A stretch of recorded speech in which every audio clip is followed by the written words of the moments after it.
Everyone. Today we are going to do class 8 science chapter number 18 pollution of air and water. तो हम देखेंगे कि किस तरह से हमारे आसपास का जल और वायु जो है प्रदूषित हो रहे हैं. So this chapter is a little bit long. So इस चैप्टर को हमने 2 पार्ट्स में डिवाइड किया है. This is the part 1 and in the channel और in the playlist you can find the part 2. So let's start with the part 1. Paheli and Bujo are very excited to know that Taj Mahal in Agra is one of the 7 wonders of the world. यानी पहेली और बूझो जो है बहुत ज़्यादा excited हो गए जब उन्हें पता चला है कि आगरा में जो ताज महल प्रेजेंट है वो one of the 7 wonders of the world है. कुछ स्पेशल जगह है वर्ल्ड में जिन्हें वंडर्स कहा गया है. तो उन 7 वंडर्स में से वर्ल्ड के जो 7 वंडर्स में से हैं उनमें से एक है हमारा ताजमहल जो कि आगरा में प्रेजेंट है. But they were disappointed to hear that the beauty of this monument in white marble is being threatened by air pollution in the area surrounding the Taj. पर जब उन्होंने सुना कि ताजमहल जो है उसकी ब्यूटी जो है उसके जो वाइट मार्बल्स है वो थोड़े थोड़े से थ्रेटन हो रहे हैं, बहुत उनकी क्वालिटी जो है वो नीचे गिर रही है, क्वालिटी अच्छी नहीं हो रही है, वो डी क्वालिटिवेटेड हो रहे हैं, तब उन्हें बहुत ही ज़्यादा डिसअपॉइंटेड फील हुआ. और ये किसकी वजह से हो रहा है? ताजमहल के आसपास जो एयर पोल्यूशन हो रहा है उसी की वजह से ताज की ब्यूटी कम हो रही है. तो अब वो बहुत ही ज़्यादा ईगरफुल है, बहुत ज़्यादा जानना चाहते हैं कि किस तरह से एयर और वाटर पोल्यूशन को कंट्रोल किया जा सकता है. We are all aware that our environment is not what is use to be. हम सबको पता है कि हमारा इन्वायरमेंट आज वो नहीं है जो वो बहुत टाइम पहले था. अगर हम बड़े बूढ़ों के साथ कहीं जाते हैं तो वो बोलते हैं हमारे टाइम में कितना क्लीन वाटर था, कितना क्लीन फ्रेश एयर था. मीडिया अगर हम टीवी खोलते हैं उसमें भी बार बार बताया जा रहा है कि इन्वायरमेंट की क्वालिटी कितनी डिग्रेड हो रही है, उसकी क्वालिटी कितनी कम हो रही है, उसकी क्वालिटी फॉल हो रही है. और हम सब जानते हैं कि एयर और वाटर की क्वालिटी में डिग्रेड होने की वजह से, उसकी क्वालिटी कम होने की वजह से हम सबके जीवन पे बहुत बड़ा इम्पैक्ट पड़ रहा है. इसी की वजह से बहुत सारे लोग जो हैं वो रेस्पिरेटरी सिस्टम से अकर होने वाली डिसीज़ेस को सफ़र कर रहे हैं. मतलब उनका जो रेस्पिरेटरी सिस्टम है, जो रेस्पिरेटरी ऑर्गन्स है उसमें कुछ फॉल्ट आ जा रहा है और उसी की वजह से वो कुछ डिसीज़ेस से सफ़र कर रहे हैं, जैसे कि अस्थमा और कोई और रेस्पिरेटरी डिसीज़. और इन सब का नंबर जो है बहुत ज़्यादा इंक्रीज़ हो रहा है. We shudder to imagine a time when clean air and water may no longer be available. इन्हें अब हमने शुरू कर देना चाहिए ऐसे टाइम के बारे में सोचना जब ना क्लीन वाटर होगा और ना ही क्लीन एयर होगा. पिछले कुछ क्लास में हमने पढ़ लिया कि एयर और वाटर की क्या इम्पोर्टेंस है, कितने ज़रूरी है वो हमारे लाइफ में. और इस चैप्टर में हम पढ़ेंगे कि हमारे सराउंडिंग में कितने हार्मफुल चेंजेस हो रहे हैं जिनकी वजह से हमारी लाइफ पे भी बहुत बड़ा इम्पैक्ट पड़ रहा है. तो शुरुआत करते हैं एयर पोल्यूशन यानी वायु प्रदूषण से. We can survive for some time without food but we can not survive even for a few minutes without air. यानी हम घंटों तक, कभी कभी दिनों तक भी हम खाने के बिना रह सकते हैं, पर एयर के बिना हम कुछ मिनट भी नहीं रह सकते. इससे हमें पता चलता है कि कितना ज़रूरी है हमारे लिए एयर. एयर नहीं, क्लीन एयर. ठीक है, एयर तो बहुत सारी होती है, डस्ट वाली एयर भी होती है, पर हमारे लिए क्या इम्पोर्टेंट है? Clean air. और हमें पता है air is a mixture of gases, यानी इसमें बहुत सारी गैसेस हैं. अगर वॉल्यूम के रूप में बात करें तो मान लेते हैं कि एयर हमारा पूरा 100% है, तो इस 100% में से 78% जो है वो हमारा नाइट्रोजन है, 21% ऑक्सीजन है, और बचा हुआ जो 1% है उसमें हमारा methane, argon, carbon dioxide, ozone, water vapour बहुत ही छोटी छोटी क्वांटिटीज़ में प्रेजेंट है. इसके बाद है एक्टिविटी 18.1. जब भी आप किसी भीड़ भाड़ वाली रोड से गुजरते हो, ट्रैफिक से गुजरते हो, तो आप क्या करते हो? छींकने लगते हो, कफ करने लगते हो, आप अपनी नाक को कवर कर लेते हो. ठीक है, तो अब आपको बताना है कि इन दो दो जगह यदि आपको बताना है कि दोनों की एयर क्वालिटी में क्या डिफरेंस है, कहाँ की क्वालिटी अच्छी है और कहाँ की गंदी. सबसे पहला है park and busy road. Of course park की क्वालिटी अच्छी होती है एयर की, और बिजी रोड की थोड़ी सी डिग्रेडेड होती है. और residential area and an industrial area. Residential area मतलब जहाँ पे घर बार हो, और इंडस्ट्रियल एरिया मतलब बड़ी बड़ी इंडस्ट्रीज हो, फैक्ट्रीज हो। सिंपल सी बात है, रेजिडेंशियल एरिया का जो एयर है वो ज़्यादा प्योर होगा। और इसी तरह से बहुत सारे आपको एक्सपीरियंसेस बताए हैं और आपको बताना है कि कहाँ पे एयर की क्वालिटी कैसी है। So one of your observations in the above activity could be the difference in the amount of smoke in the atmosphere. उस एक्टिविटी को करके पता चल गया होगा कि स्मोक का अमाउंट, कहाँ की एयर में कितना ज़्यादा स्मोक है, कितना ज़्यादा धुआं है, इससे उसकी क्वालिटी में बहुत ज़्यादा डिफरेंस आ जाता है। तो अब ये स्मोक आता कहाँ से है, पढ़ते हैं, पर उससे पहले हम जान लेते हैं कि एटमॉस्फेयर को मॉडिफाई कौन कर रहा है। तो स्मोक या कुछ ऐसे ही सब्सटेंस जब एटमॉस्फेयर में मिल जाते हैं, उनका एटमॉस्फेयर में एडिशन हो जाता है, तो उससे हमारे जो एटमॉस्फेयर है ये मॉडिफाई हो जाता है, डेवलप हो जाता है, चेंज हो जाता है। When air is contaminated by unwanted substances which have a harmful effect on both the living and the non-living, it is referred to as air pollution.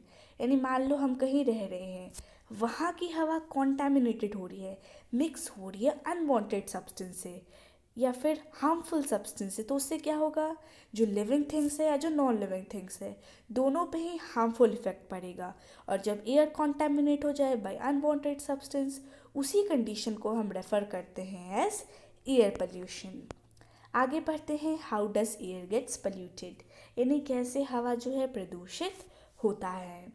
So the substance which contaminate the air are called air pollutants, यानी जो substance air की quality को degrade कर रहे हैं, उसे contaminate कर रहे हैं, उन्हें हम एयर पोल्यूटेंट्स कहते हैं। समटाइम्स सच सब्सटेंस में come from natural sources like smoke and dust arising from forest fires और वॉल्केनिक इरप्शन, यानी जो एयर पोल्यूटेंट्स है इनके बहुत सारे सोर्स हैं। आग लग जाती है तो ये रिलीज़ होते हैं, वॉल्केनिक इरप्शन होता है तो ये रिलीज़ होते हैं, बहुत सारे नेचुरल फिनोमिना की वजह से भी ये एयर पोल्यूटेंट्स रिलीज़ होते हैं। Pollutants are also added to the atmosphere by certain human activities. ऐसा नहीं है कि नेचुरल एक्टिविटीज़ इसमें कंट्रीब्यूट कर रही हैं, बहुत सारी ह्यूमन एक्टिविटीज़ की वजह से भी पोल्यूटेंट्स एटमॉस्फेयर में ऐड हो रहे हैं। जैसे कि हम फैक्ट्रीज़ बना रहे हैं, पावर प्लांट्स बना रहे हैं, automobile exhaust, burning of firewood, इन सब की वजह से हमारे एयर में एयर पोल्यूटेंट्स का एडिशन हो रहा है। आप देख सकते हैं कि किस तरह से एक फैक्ट्री से स्मोक रिलीज़ हो रहा है और वो एयर में मिक्स हो जा रहा है और एयर को कंटामिनेट कर रहा है, उसे पल्यूट कर रहा है। यानी ये जो कंडीशन है that is also related to somewhat air pollution. Many respiratory problems are cause by air pollution. Air को हम इनहेल करते हैं, इनहेल एक्सेल ब्रीथिंग से इसमें आता है रेस्पिरेटरी सिस्टम में। तो जब हम गंदी एयर को, पोल्यूटेड एयर को, कंटामिनेटेड एयर को रेस्पायर करेंगे तो उससे बहुत सारे रेस्पिरेटरी प्रॉब्लम्स भी होते हैं। तो अब हम पढ़ते हैं कि हाउ द सब्सटेंस और pollutants which are present in the polluted air, पता करते हैं कि कहाँ से ये सब्सटेंस आते हैं, कैसे आते हैं, ये सब चीज़ें। हम देख रहे हैं कि शहरों में गाड़ियों का नंबर कितना ज़्यादा बढ़ रहा है, तो गाड़ियाँ क्या करती हैं, बहुत सारा हाई लेवल पे, हाई अमाउंट में वो पॉल्यूशंस प्रोड्यूस करती है, जैसे कि carbon monoxide, carbon dioxide, nitrogen oxide, smoke, ये सारे पॉल्यूटेंट्स को वो हाई अमाउंट में रिलीज़ करती है। सबसे पहले हम कार्बन मोनोऑक्साइड के बारे में पढ़ते हैं, जिसे हम CO कहते हैं। तो इसका प्रोडक्शन कैसे होता है, जब भी हम किसी फ्यूल को इनकम्प्लीटली बर्न करते हैं या फिर पेट्रोल या डीजल को इनकम्प्लीटली बर्न करते हैं, तो उससे कार्बन मोनोऑक्साइड गैस प्रोड्यूस होती है। ये जो है बहुत ही पॉइजनस गैस है और इससे हमारी ब्लड की ऑक्सीजन कैरिंग कैपेसिटी जो है वो रिड्यूस होती है। Do you know if the vehicles registered in Delhi are lined up one after the other, यानी दिल्ली में जितनी भी व्हीकल्स है जो कि रजिस्टर्ड हुए हैं, अनरजिस्टर्ड की बात ही छोड़ दो, अगर हम उनको एक के पीछे एक लगाए तो पता है क्या होगा, हमारी वर्ल्ड की जो दो सबसे लंबी नदियां हैं, नील और अमेजोन, उनकी लेंथ से भी ज़्यादा ये हो सकता है। Bujo remembers seeing a thick fog-like layer in the atmosphere, especially during winters. बूझो को याद आया कि कभी कभी ठंडियों में क्या होता है, मोटी सी फॉग की तरह जो है एक लेयर जो है एटमॉस्फेयर में बैठ जाती है और स्पेशली ये विंटर्स में होती है, तो इसे हम स्मॉग कहते हैं, जो कि किससे बनी है, स्मोक और फॉग से।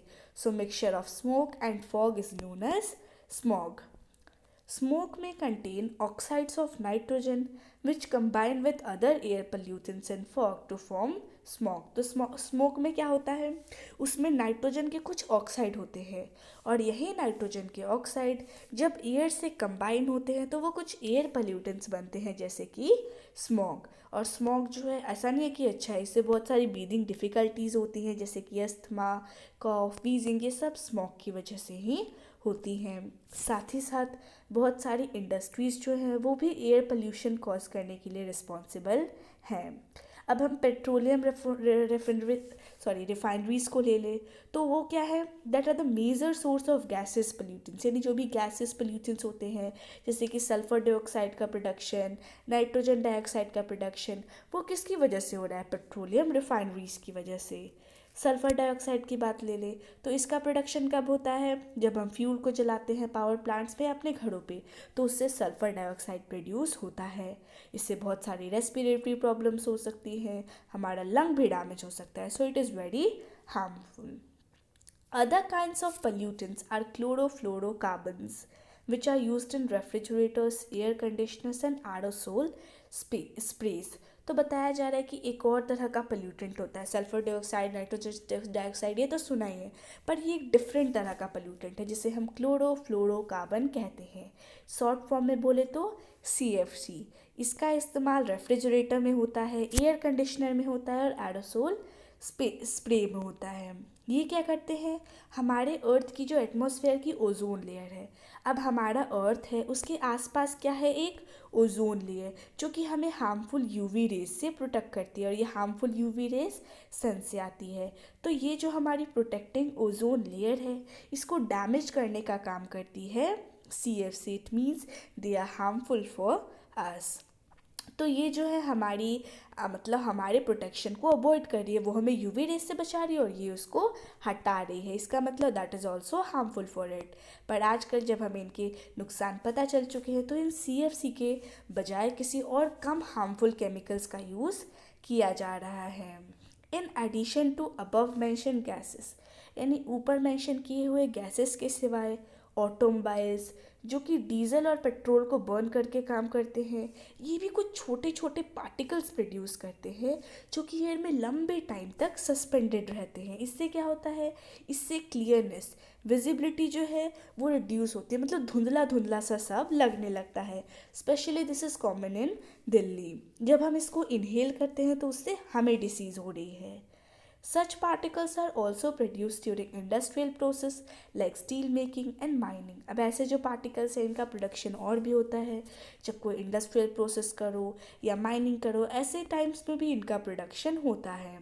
अब ये जो पावर प्लांट्स हैं ये कुछ ऐश पार्टिकल्स रिलीज़ करते हैं जो कि हमारे एटमॉस्फेयर को पल्यूट करते हैं।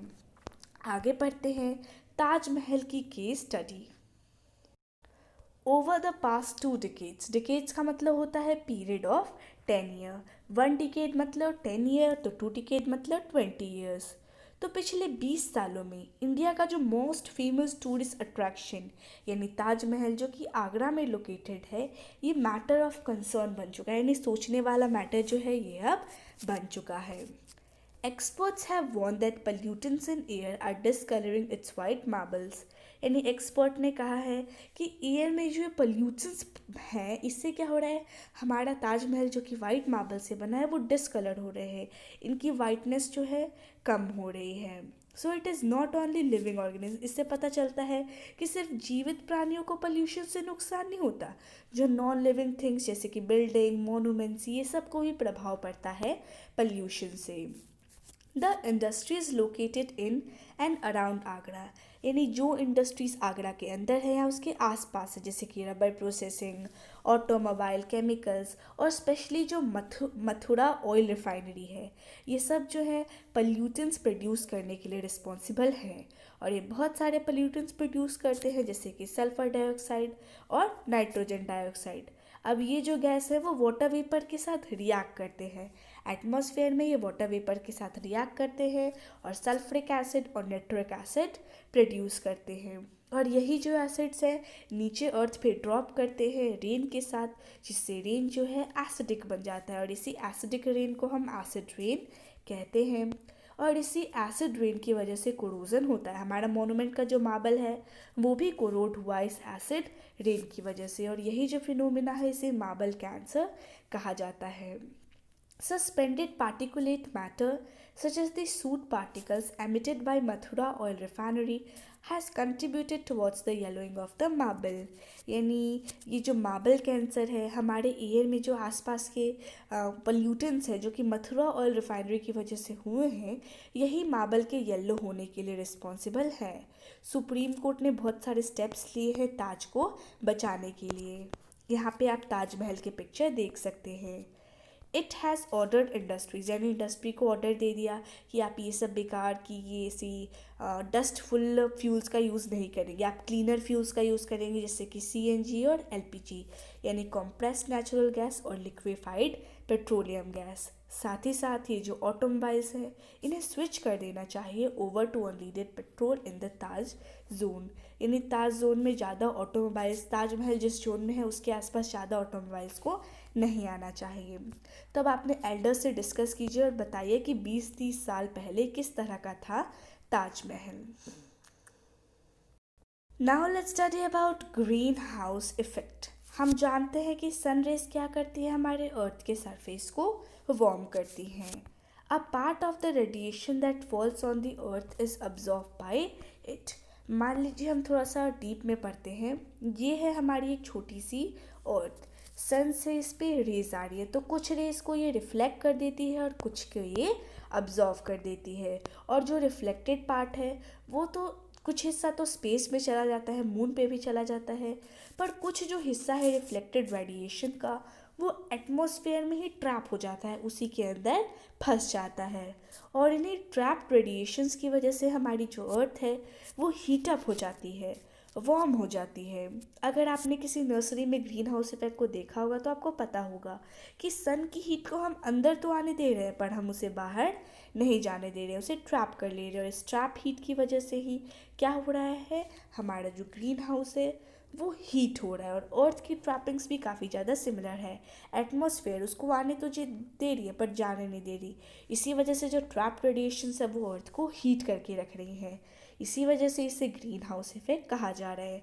और अगर अर्थ पे ये प्रोसेस नहीं होती तो यहाँ पे लाइफ भी पॉसिबल नहीं होती। पर अब ये ग्रीन हाउस बहुत ज़्यादा बढ़ रहा है, कहते हैं ना किसी चीज़ की ना ज़्यादा अच्छी ना कम, तो वही चीज़ अब ये बहुत ज़्यादा बढ़ रहा है। अब ज़्यादा बढ़ेगा तो हार्मफुल होगा, इससे क्या होगा, हमारी जो लाइफ है वो थ्रेटन हो रही है। कार्बन डाइऑक्साइड का अमाउंट बढ़ रहा है, और कार्बन डाइऑक्साइड ही उन गैसेस में से एक है जो कि इस इफेक्ट के लिए रिस्पॉन्सिबल है। Carbon dioxide one of the components of air है, और हम जानते हैं कि इसका क्या रोल होता है प्लांट्स में। पर अगर एयर में बहुत ज़्यादा कार्बन डाइऑक्साइड होगी तो ये जो है एक पल्यूटेंट की तरह काम करती है। हम कार्बन डाइऑक्साइड को बहुत सारे तरीक़ों से रिलीज़ कर रहे हैं, कुछ जलाते हैं तो रिलीज़ हो जाता है, बहुत सारी चीज़ों से रिलीज़ हो रहा है। जैसे कि हम पेड़ काटते हैं, प्लांट्स का काम क्या है कि वो CO2 को यूटिलाइज करते हैं, उन्हें लेते हैं, तो अब पेड़ तो रहे नहीं, तो इससे क्या होगा, CO2 को कोई लेगा नहीं और इससे उनका अमाउंट बढ़ेगा। तो डिफॉरेस्टेशन जो है वो CO2 के अमाउंट को इंक्रीज़ कर रहा है। क्यों? क्योंकि बहुत सारे ट्रीज कट हो रहे हैं जो कि CO2 को कंज्यूम करते हैं, और अब कंजप्शन रिड्यूस हो गया तो उसका अमाउंट सिंपली बढ़ेगा। साथ ही साथ वो ह्यूमन एक्टिविटीज़, बहुत सारी ह्यूमन एक्टिविटीज़ जो हैं वो भी CO2 को एक्यूमुलेट करती हैं।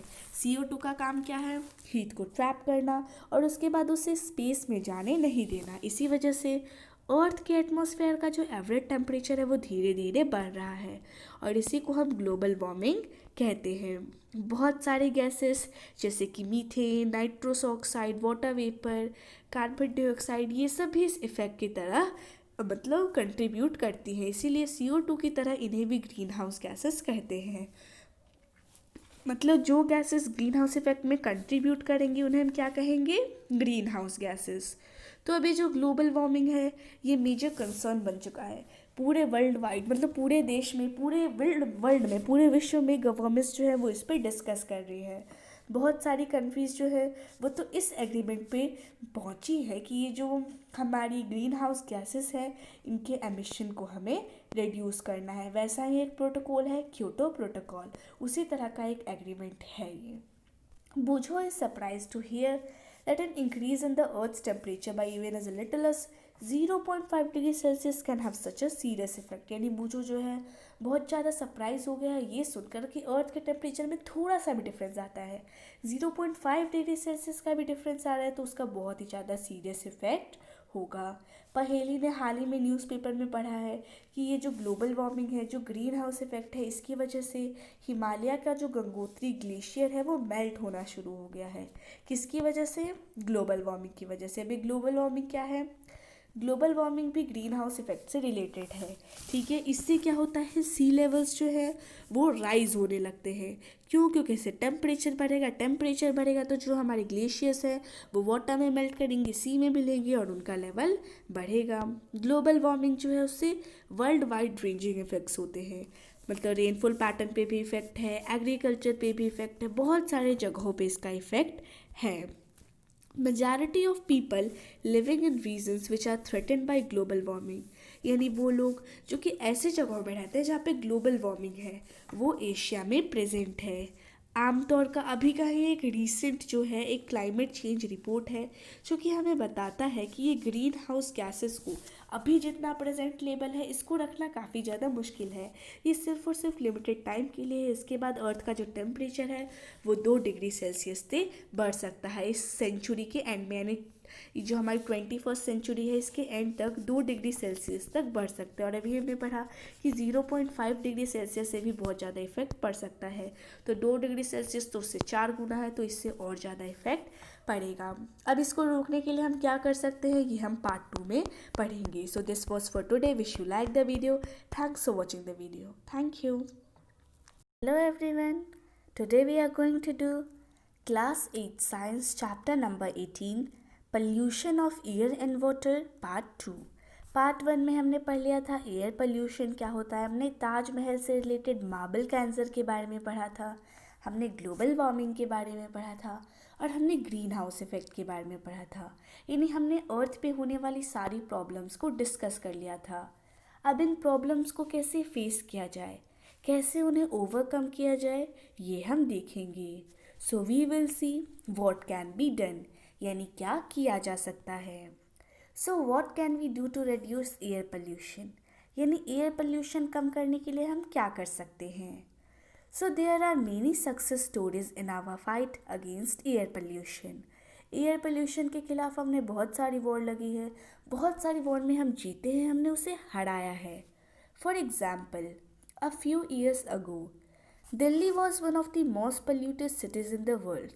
एग्जाम्पल दिया है कि कुछ साल पहले दिल्ली जो था वर्ल्ड के one of the most populated cities में से एक था। It was being choked by fumes release from automobiles running on diesel and petrol. Choke का मतलब होता है ब्लॉक होना। तो बताया जा रहा है यहाँ पे इतने सारे फ्यूम्स रिलीज हो रहे थे क्योंकि दिल्ली जो है एकदम कह सकते हैं मेट्रो सिटी है, मेट्रोप्लाइज सिटी है। वहाँ पे बहुत सारे ऑटोमोबाइल्स हैं, बहुत सारी फैक्ट्रीज है और ये सब किस पे काम कर रही हैं, डीजल और पेट्रोल पे। और इनकी वजह से बहुत सारा फ्यूम रिलीज़ हो रहा है और इस फ्यूम की वजह से बहुत ज़्यादा एयर पोल्यूशन हो रहा है। A decision was taken to switch to fuels like CNG and unleaded petrol। तो अब इन्हीं सब को ओवरकम करने के लिए एक डिसीज़न लिया गया कि अब पेट्रोल और डीजल के बजाय हम क्या यूज़ करेंगे, CNG और अनलीडेड पेट्रोल। ये वो मीज़र्स है जिससे हमारी जो सिटी है वो क्लीन हो सकती है, उसकी जो एयर है वो साफ़ हो सकती है। इसी तरह से आपके एरिया के भी बहुत सारे एग्जाम्पल्स होंगे जिसमें एयर पोल्यूशन को रिड्यूस किया गया है। यहाँ पे अब हमसे पूछा गया है, do you know about the से नो टू क्रैकर्स कैंपेन। तो दिवाली के टाइम में बहुत ज़्यादा फेमस होता है से नो टू क्रैकर्स। तो बहुत सारे चिल्ड्रन, बहुत सारे स्कूल्स जो है वो इस कैंपेन को ऑर्गेनाइज करते हैं और इसी वजह से बहुत बड़ा डिफरेंस आया है in the air pollution level, जो कि दिवाली के टाइम बहुत ज़्यादा पहले बढ़ जाता था पर अब लोग जागरूक हो रहे हैं, इस कैंपेन को फॉलो कर रहे हैं। So this is not increasing as much as it happened earlier. The quality of air at various locations is monitored regularly by government and other agencies। यानी एयर की क्वालिटी कैसी है, अच्छी है, ख़राब है, ये सब जो है रेगुलरली गवर्नमेंट और दूसरी एजेंसीज़ है वो इन सबको मॉनिटर कर रहे हैं। और इसी डाटा को यूज़ करके हम अपने दोस्तों और अपने नेबर्स के बीच में अवेयरनेस स्प्रेड कर सकते हैं। There is a need to switch over to alternative fuels instead of the fossil fuels for our energy requirements. These could be solar energy, hydropower and wind energy. यानी ऐसे हम क्या use करते हैं, कोल, petrol, इन सब को हमें यूज़ नहीं करना है। हमें नेचुरल एनर्जीज यूज़ करनी है, जैसे कि सोलर एनर्जी, विंड एनर्जी, इन सब को यूज़ करना है, या फिर ऐसी एनर्जीज़ को यूज़ करना है जो कि बहुत कम पॉल्यूशन करती हैं। क्योंकि हमने पढ़ा था कंबशन एंड फ्यूल में कि इनसे जो कैलोरीफिक वैल्यू प्रोड्यूस होती है वो भी कम होती है और ये पॉल्यूशन भी बहुत ज़्यादा करते हैं। तो हम क्यों ना इनके बजाय बेटर फ्यूल्स यूज़ करें, क्लीनर फ्यूल्स यूज़ करें और समाज को जागरूक करें। Small contributions on our part can make a huge difference in the state of the environment. यानी हम छोटे छोटे से कंट्रीब्यूशन करेंगे तो उससे हमारे इन्वायरमेंट के स्टेट में बहुत बड़ा डिफरेंस आ सकता है। अब हम क्या कर सकते हैं, हम अपने घर के आसपास ट्रीज़ प्लांट कर सकते हैं। और इसके लिए आपको वन महोत्सव का एग्जाम्पल दिया है, जिसमें जुलाई के महीने में लाखों पेड़ उगाए जाते हैं। Buju and Paheli once happened to go to an area where some people were burning dry leaves. यानी बूझो और पहेली ऐसी जगह पे गए जहाँ पे कुछ लोग जो थे सूखी पत्तियों को जला रहे थे, पर जैसे ही जलाया क्या हुआ, सब खांसने लगे। क्यों? आसपास का पूरा एरिया जो था स्मोक से भर गया था और वो उनकी रेस्पिरेटरी सिस्टम को चोक कर रहा था। इसी वजह से सब खांसने लगे। सो पहेली ने सोचा इसको जलाने से अच्छा क्यों ना हम इसे कंपोस्ट पिट में रख दें। इससे क्या होगा, वो डीकम्पोज होके खाद बन जाएगा, वो ज़मीन भी फर्टिलाइज होगी और ना ही किसी को खांसना पड़ेगा और ना ही ऐसा कुछ होगा। Now let's come to water pollution यानी जल प्रदूषण। क्लास 7 में हमने पढ़ा था कि वाटर जो है प्रीसियस रिसोर्स है। इससे बहुत सारा काम होता है, नहाना, खाना, कपड़े धोना, बर्तन धोना, बहुत सारे काम इससे होते हैं। हमने देखा है कि जैसे जैसे पॉपुलेशन जो है बढ़ रही है, इंडस्ट्रीज़ बढ़ रही है, एग्रीकल्चरल एक्टिविटीज़ बढ़ रही है, पानी जो है कम होता जा रहा है। हमने ये भी पढ़ा है कि किस तरह से पानी जो है डर्टी हो जाता है। हम जब उसको किसी काम के लिए यूज़ कर लेते हैं, कपड़े धो लेते हैं, नहा लेते हैं, तो उससे पानी जो है डर्टी हो जाता है। इसका मतलब कि अगर हम पानी में कुछ भी मटेरियल ऐड कर रहे हैं, जब हम कपड़े धो रहे हैं तो उसमें हम सोप ऐड कर रहे हैं, गंदगी ऐड हो रही है, तो वो पानी डर्टी हो जा रहा है। इसका मतलब अगर पानी में कुछ भी ऐड करो तो उससे क्या होगा, उसकी क्वालिटी जो है स्पॉइल हो जाएगी और इसका स्मेल और कलर भी चेंज हो जाएगा। So whenever harmful substance such as sewage, toxic materials, silt, etc. mixed with water, the water becomes polluted. इसका मतलब जब भी पानी में टॉक्सिक केमिकल, सिल्ट कुछ भी जुड़ जाता है तो इससे क्या होता है, वो जो हमारा पानी है वो पल्यूटेड बन जाता है और जो सब्सटेंस पानी को पल्यूट करते हैं उन्हें हम कहते हैं water pollutants. So now let's see how does water gets polluted. तो इसके लिए हमें केस स्टडी करना पड़ेगा। तो गंगा तो आप जानते ही हो, one of the famous reverse है इंडिया की। It sustains most of the northern, central and eastern Indian population. North में, ईस्ट में और सेंट्रल में भी इसका बहुत ज़्यादा ये पानी पहुंचाती है। ये उसका रूट है कि कहाँ से गंगा नदी आती है। शुरुआत होती है गंगोत्री से और ऐसे ही हरिद्वार, कानपुर, इलाहाबाद, वाराणसी, ऋषिकेश, इसी तरह से वो चलती जाती है। Millions of people depend on it for their daily needs and livelihood. यानी लाखों करोड़ों लोग जो हैं वो पानी के ऊपर ही निर्भर हैं अपने लाइवलीहुड और डेली लाइफ के लिए। However, recently a study of the world wide fund for nature, एक वर्ल्ड वाइड फंड है नेचर के लिए, उसकी एक स्टडी से पता चला है कि गंगा जो है 10 मोस्ट इंडेंजर्ड रिवर्स है वर्ल्ड में से, उनमें से एक है हमारी गंगा रिवर। और इसका जो पोल्यूशन लेवल है वो पिछले कुछ साल में बहुत ज़्यादा बढ़ा है। We have reached this stage because the towns and cities through which the river flows through large quantities of garbage. अब हम इस स्टेज पे क्यों पहुँचे हैं, क्योंकि जहाँ से भी गंगा नदी बहती है वहाँ के लोग क्या करते हैं, उसमें कचरा डालते हैं, अनट्रीटेड सीवेज डालते हैं, डेड बॉडीज़ डालते हैं, अस्थियों का विसर्जन करते हैं, उसमें दिया जलाते हैं, तो ये सब जा रहा है सीधा रिवर में, और इससे जो रिवर है वो पल्यूट हो रहा है। In fact the river is dead eight many places. बहुत सारी जगहों पे रिवर जो है मर चुका है। क्यों, कैसे मरता है रिवर, जब उसका पोल्यूशन लेवल बहुत ज़्यादा बढ़ जाता है और उसमें कोई भी एक्वेटिक लाइफ सर्वाइव नहीं कर सकता, उस कंडीशन में हम रिवर को डेड कंसिडर करते हैं। तो अब गंगा इतनी इम्पोर्टेंट है लाखों लोगों के लिए, तो इसको बचाने के लिए कुछ तो करना पड़ेगा।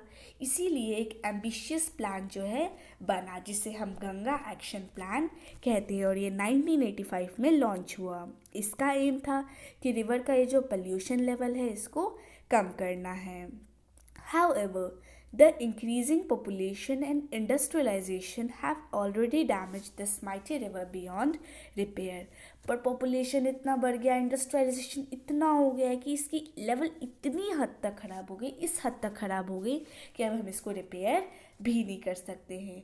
इसीलिए गवर्नमेंट ऑफ इंडिया जो है उसने एक नया इनिशिएटिव लॉन्च किया है जिसे हम national mission for clean Ganga कहते हैं, और ये उन्होंने 2016 में लॉन्च किया है।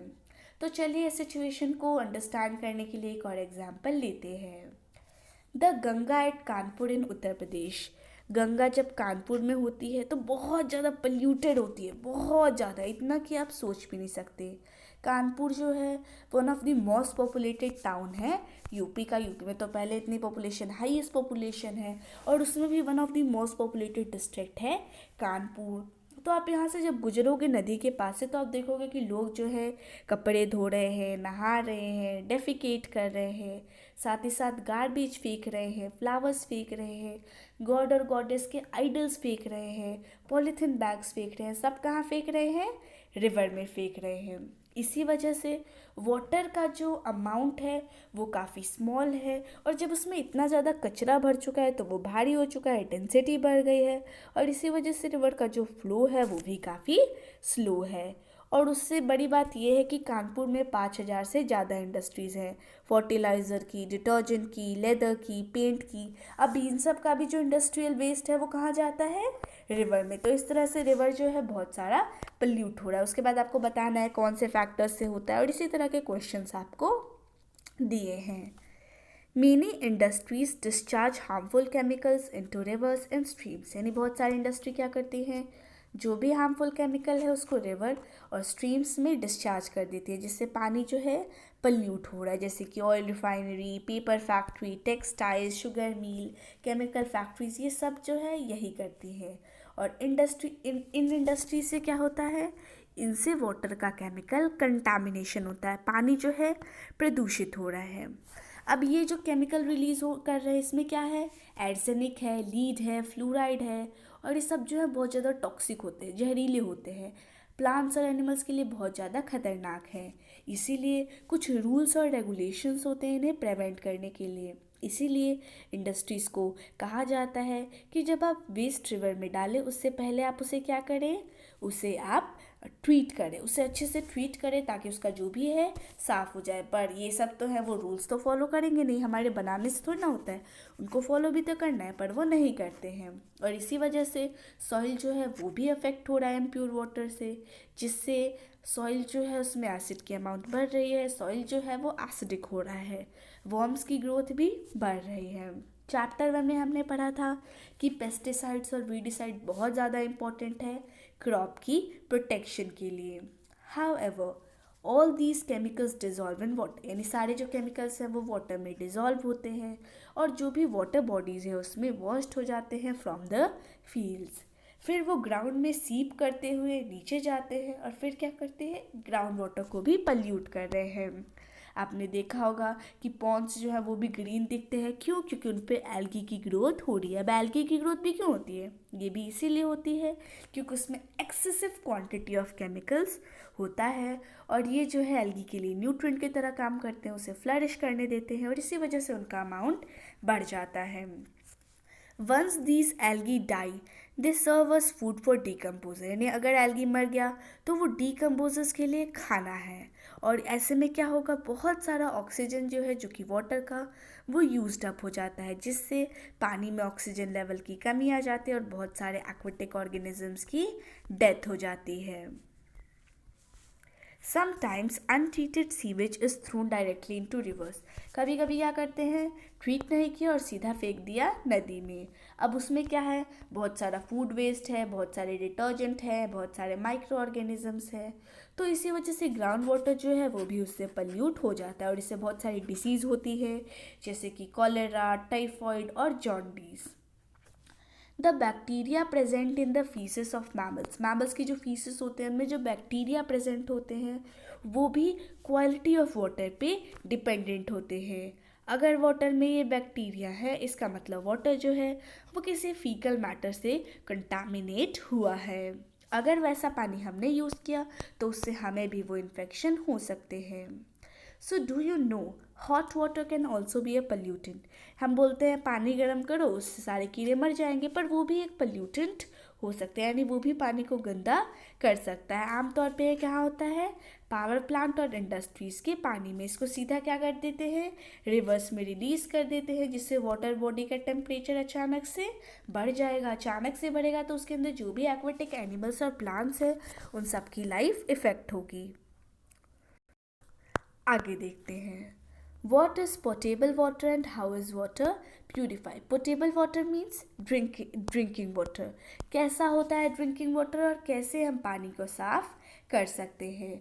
बूझो जो है बहुत ज़्यादा अपसेट है, वो पहेली को बताता है कि उसने ऐसा पानी पी लिया जो कि साफ दिख रहा था और ना ही उसमें स्मेल आ रही थी, पर फिर भी जो है वो बीमार पड़ गया। तो पहेली ने उसे बताया कि पानी जो है साफ दिख सकता है, पर हो सकता है इसके अंदर बहुत सारे डिजीज़ कैरिंग माइक्रो ऑर्गेनिजम्स हो और बहुत सारी डिज़ोल्व इम्प्योरिटीज़ हो। इसीलिए ज़रूरी है कि प्यूरिफाई वाटर बिफोर ड्रिंकिंग, यानी पानी पीने से पहले उसे प्योर करो। आप बॉइलिंग से भी उसे प्योर कर सकते हो। तो जो पानी पीने के लायक होता है उसे हम पोटेबल वाटर कहते हैं। You have seen how various physical and chemical processes in the sewage treatment plants help to clean water before discharging it into water bodies। यानी प्लांट्स क्या करते हैं, वो पानी को क्लीन कर देते हैं बिना हमने पढ़ा है कि बहुत सारे जो सीवेज ट्रीटमेंट होते हैं उसमें प्लांट्स जो हैं वही वाटर को क्लीन करते हैं उसे वाटर बॉडीज़ में डिस्चार्ज करने से पहले। ठीक उसी तरह से म्यूनिसिपल बॉडीज़ जो होती हैं वो भी पानी को ट्रीट करती है उसे हाउस होल्ड में भेजने से पहले। क्या आप जानते हैं कि वर्ल्ड की पॉपुलेशन का 25% जो लोग हैं उन्हें सेफ ड्रिंकिंग वाटर नहीं मिलता है। तो अब हम देखते हैं कि किस तरह से पानी को ड्रिंकिंग के लिए सेफ़ बनाया जा सकता है। आपको पता है पानी को कैसे फ़िल्टर किया जाता है, सिंपली हम फ़िल्टर पेपर लगाते हैं, उससे पानी को पोर करेंगे, इससे सारी जो इम्प्योरिटीज़ है वो रिमूव हो जाएगी और हम घर पे ही एक कैंडल टाइप फ़िल्टर बना सकते हैं। बहुत सारे हाउस होल्ड घरेलू नुस्खे भी होते हैं पानी को साफ़ करने के लिए, जैसे हम उसे बॉईल कर दें, उससे भी हमारे पानी के जो कीटाणु हैं वो मर जाते हैं। ठीक है, फिर है हमारा क्लोरीनेशन। तो ये केमिकल मेथड है। क्या करते हैं हम इसमें, पानी में हम कुछ क्लोरीन टैबलेट या फिर ब्लीचिंग पाउडर डालते हैं, पर हमें ज़्यादा नहीं डालना चाहिए, जितने ज़रूरी हो उतने ही डालना चाहिए। ज़रूरत से ज़्यादा डाला तो वो हमें ही नुकसान पहुंचाते हैं। तो हमने एयर पोल्यूशन जब देखा था उसके कॉजेज़ देखे थे, कॉन्सिक्वेंसेस देखे थे, तो हमने देखा था कि क्या किया जा सकता है। तो अब देखते हैं कि वाटर पोल्यूशन में क्या किया जा सकता है। Loss for industrial unit should be strictly implemented, यानी इंडस्ट्रियल यूनिट्स को जो भी लॉस दिए जाते हैं गवर्नमेंट के द्वारा उसको स्ट्रिक्टली उन्हें इम्प्लीमेंट करना चाहिए, उसको अप्लाई करना चाहिए, ताकि पोल्यूटेड वाटर उसको सीधा रिवर और लेक में डिस्पोज ना किया जाए। साथ ही साथ अलग अलग इंडस्ट्रियल एरियाज़ में वाटर ट्रीटमेंट प्लांट इंस्टॉल किए जाना चाहिए ताकि वाटर को ट्रीट किया जा सके। और इंडिविजुअल लेवल पे भी हमें वाटर के प्रति थोड़ा सा कॉन्शियस होना पड़ेगा और उसे वेस्ट नहीं करना है। और इसके लिए भी हमारा एक मंत्र है, रिड्यूस, रीयूज़ और रिसाइकल, यानी पानी के यूज़ को कम करना है, उसको बार बार यूज़ करना है। जैसे कपड़े धोने के बाद जो पानी है उसको हम गार्डन में डाल सकते हैं, तो उसको रीयूज़ करना है और उसको रिसाइकल भी करना है। तो आप डेली रूटीन में बताएं कि किस तरह से आप पानी को बचा सकते हैं। तो बहुत सारे क्रिएटिव आइडियाज़ हैं कि वॉशिंग के लिए या दूसरे हाउस होल्ड टास्क के लिए जो वाटर है उसको रीयूज़ करें। जैसे जिससे हम वेजिटेबल्स धोते हैं उसको हम गार्डन में यूज़ कर सकते हैं। इस तरह से बहुत सारे आइडियाज़ आप भी बता सकते हैं। Pollution is no longer a distant phenomena, यानी पल्यूशन जो है अब एक डिस्टेंस फिनोमिना नहीं रह गया है। It is affecting the quality of our daily lifes. ऐसा नहीं कि अभी हमें कोई नुकसान नहीं पहुंचा रही है, हमारी डेली लाइफ दिन प्रतिदिन का जो जीवन है उसे भी इफ़ेक्ट कर रहा है। जब तक हमें अपनी रिस्पॉन्सिबिलिटी नहीं पता चली कि किस तरह से हमें इन्वायरमेंट फ्रेंडली प्रोसेसेस को यूज़ करना है, तब तक हमारा सर्वाइवल और इस प्लानट का सर्वाइवल खतरे में है। ठीक है। डू यू नो, क्या आप जानते हैं कि जब आप टीथ ब्रश करते हैं और आप नल का ऐसे ही खुला छोड़ देते हैं तो उससे कई लीटर पानी जो है वेस्ट हो जाता है। और जो मतलब टैप ड्रिप करता है, मतलब पानी उसमें से टपकता रहता है ऐसे ही, उससे भी क्या होता है, 1000 ऑफ वाटर हर साल बर्बाद हो जाता है। So in this way lot of water is wasted and our chapter is also completed. Wish you like the video. Thanks for watching the video. Thank you.